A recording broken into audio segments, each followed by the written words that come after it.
अपंग जनता दलाच्या वतीनं अपंग राज्य महासचिव राज्यात शहा यांच्या नेतृत्वात मोर्शी तहसील कार्यालयासमोर धरणे आंदोलन करण्यात आलं.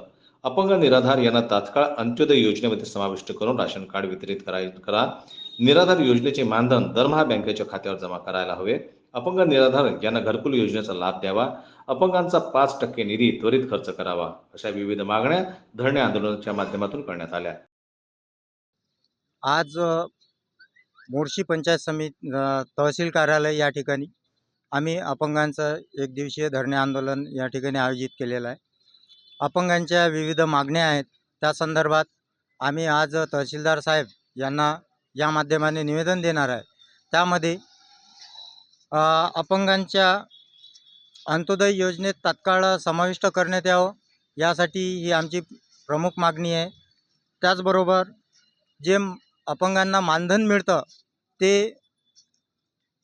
दरमहा वेळेवर जमा करण्यात यावं. तसंच अपंगांना रोजगार हमीमध्ये सुद्धा प्राधान्य देण्यात यावं. या अशा प्रकारच्या बरेच मागण्या आमच्या या ठिकाणी आहेत आणि त्या मागण्या आम्ही तहसीलदार साहेब यांच्याशी चर्चा करून त्यांना आम्ही या निवेदनाच्या माध्यमाने आज या ठिकाणी देणार आहोत. या सर्व मागण्याचे लिखित निवेदन तहसीलदार यांना देण्यात आले.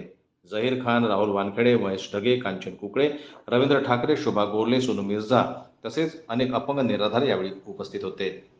जनमत लाईव्ह न्यूज करता सोमेश्वर शहाणे यांची रिपोर्ट मोर्शीहून.